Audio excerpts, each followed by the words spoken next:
The Trump administration is engaged in a kind of scorched earth battle with elite universities, notably the colleges and universities of the Ivy League. Now, we've heard a fair amount about Harvard, we've heard some about Columbia, and we've heard very little from my own alma mater, namely Dartmouth.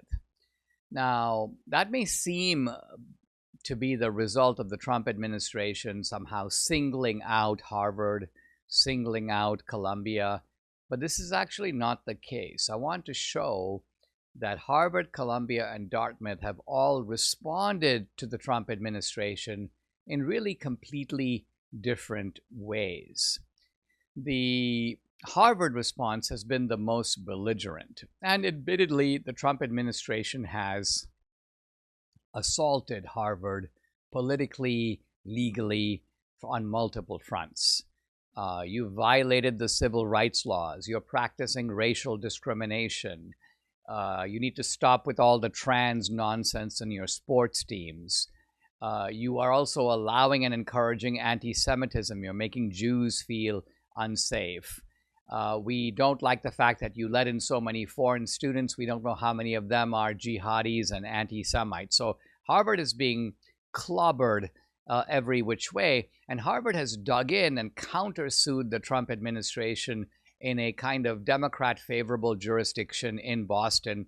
And so the Trump administration, which is likely to win this battle in the long run, has been increasing its cudgels and making demands of Harvard that are to some extent a little outrageous, but outrageous, I think, in a justified way. They are a strong response to what Harvard is doing. So in other words, they're not unduly harsh, they're being duly harsh with Harvard. And apparently Harvard has, behind the scenes, been negotiating a kind of ransom payment, if I can use that term, of $500 million to get Trump to back off. And that negotiation is ongoing. It hasn't really been concluded. But right in the middle of it, the Harvard people, the Harvard negotiators, were kind of stunned to see that Columbia made a $50 million deal with the Trump administration. We'll invest $50 million into the U.S. government, or we'll repay the U.S. government $50 million, but that will then come with the restoration of our federal grants and the government. Now, there are many other conditions in the Columbia deal, but $50 million is a long way from $500 million. And so the Harvard people are like, well, why us? Why are we being made to pay $500 million?